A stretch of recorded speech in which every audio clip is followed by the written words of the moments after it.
Hello, thank you for tuning into my channel. Today we're going to do quilt as you go blocks. So if you want to see how to make a super cute block like this, please stay tuned.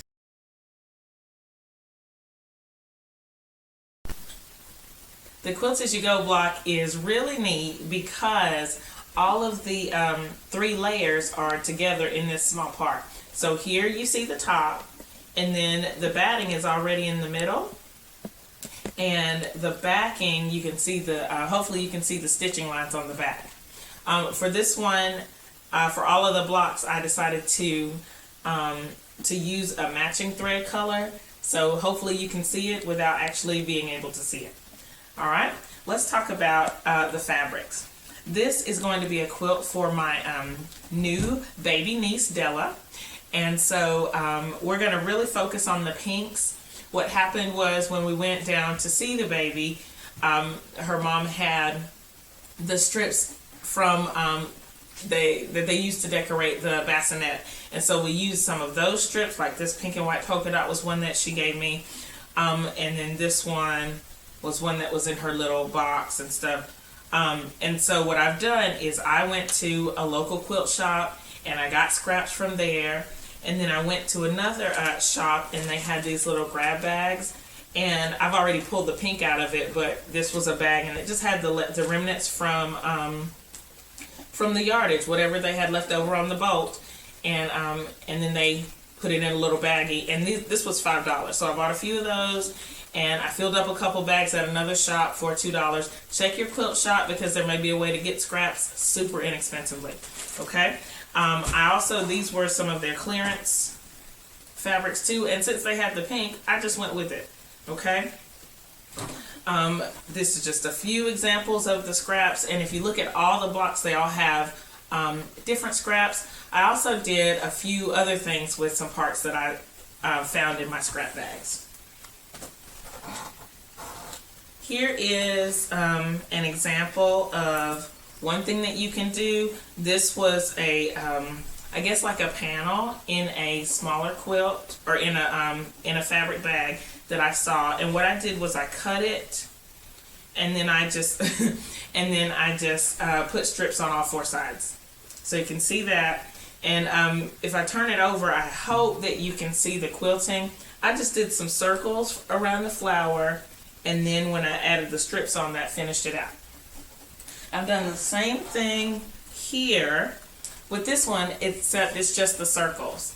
Okay, so I just used the whole flower pretty much instead of fussy cutting it. And I don't know how well you can see this because it matches the thread, but you can see I put 3 circles. And so if you have just panels like this, you could just do a whole quilt out of things like this. Also, one thing that I found in one of my scrap bags was this unit, the one that's outlined in red. That was the original unit, and I just added some pieces along the side. The last one that we found was this half square triangle unit was already together in the scraps, and all I did was I sashed it log cabin style. So you see 2 lights here where the pink is, and then where the white is there are 2 dark strips. And this one I've already joined with another piece, so after I'm done with the quilt, I'm going to join all of the units like this and then sash them in rows, and then the quilt will be done because I won't have to do any more quilting. Okay, all of those are just examples. This, however, is a sample of the block that we're going to do today. All right, so let's get started. To make these blocks, you of course need to have your backing fabric, and this is the backing fabric that I use for my busybody quilt. And you need to have thread that matches this fabric, okay? So I'm using this variegated yellow and orange for that, okay? And I've already cut this to a certain measurement. Decide what measurement you want your finished block to be, and I would cut these a little bigger.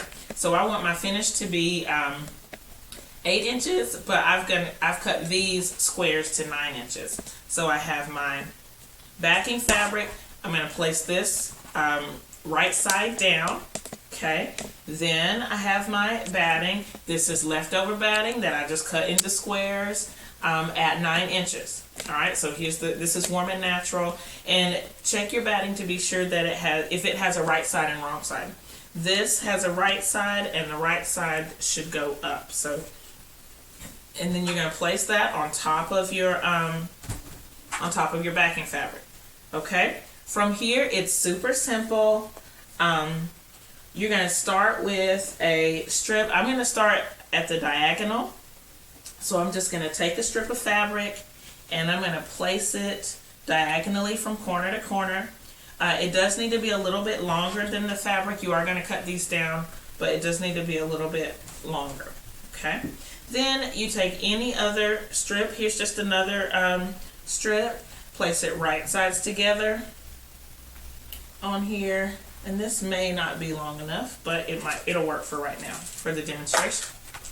And then all I do here is I'm just going to pin it where I would sew it. It does not matter because the fabric is going to move anyway, and everything's going to move around, but don't worry too much about it. So what you'll do is you're going to pin this. I usually put about 3 or 4 pins. This is the only time I'm going to pin for the first one. All the rest of them, I just add on. Okay.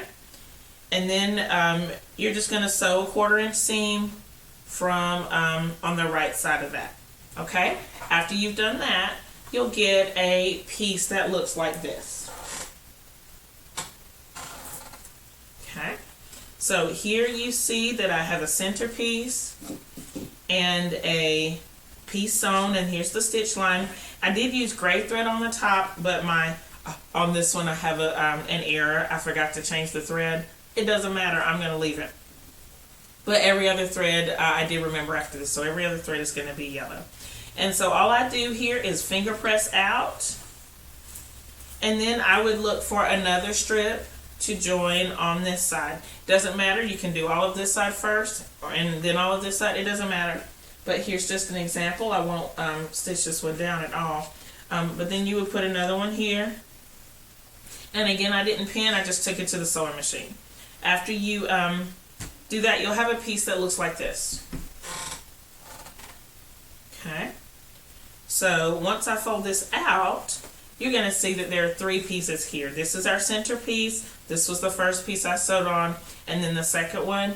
I varied the width of my strips, so they went from like 2.5 all the way down to 1.5 inches wide. And so some of them will be very narrow, some of them will be very wide. It's just going to add a lot of variety on my quilt. All right, so from here, you'll add another one to either side, whatever side you want to, and then you'll get something that looks kind of like this. That extra batting. Okay. And so this one has 4 strips on it. And so here's where I started. And then just going out, I try to go out alternating. But again, do whatever feels comfortable for you. And then you'll add another one and so on. Here's the next one that I've done. It has 5 pieces. Okay, so here you see the center and then 2 on either side. Take note, some of these strips are very wide, so this block is going to look different from the other blocks, but that's really what I want.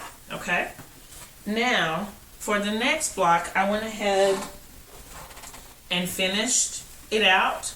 And so, of course, this looks a little silly right now, but no worries because I am going to cut it down. All right, here you have, I've used a wide variety of strips. Even this super skinny one right here does not matter. It's just going to look super cute within that. All right, so after this, what you would do is give it a press on both sides before you stitch it together. To cut it down, what I'm using is this is a 15-inch square ruler. Of course, you could use a smaller square ruler if you have it, but this is the one that I happen to have, and so it'll be fine. This ruler actually has a 45-degree line here in the center, and so this is what I'm going to be using to help cut down my square. I'm going to cut it on all 4 sides. So the first thing I like to do is find the 8 3/4 marks. So I'm going to cut the first cut 8 3/4, and I've lined up. I'm just going to line up, just choose one spot to line it up. So I'm going to line it up here and then here, okay? With that, making sure that 45-degree line is coming at that corner, okay? So then I'm going to take my rotary cutter and cut on these two sides.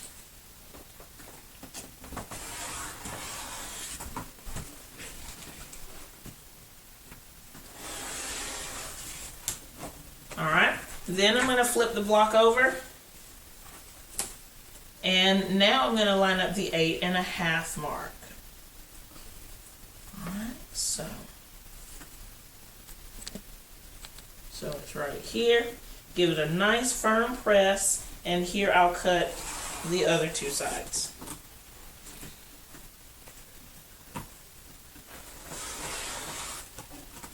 Okay.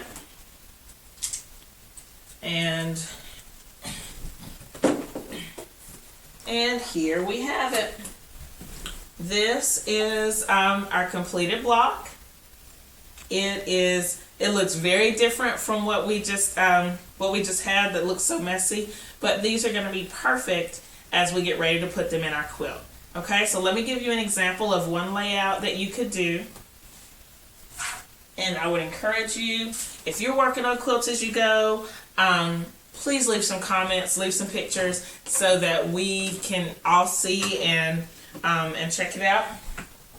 These are just some examples of what you could do. What I'm going to be doing is taking all of these and kind of doing a zigzag pattern. Okay, so, and again, with this you can see a lot of the blocks. I'm going to put this flower in the center just for as an example. This won't be what actually happens in the quilt probably. Okay, and then 2, 3, and then I'm going to have the second row go a different way.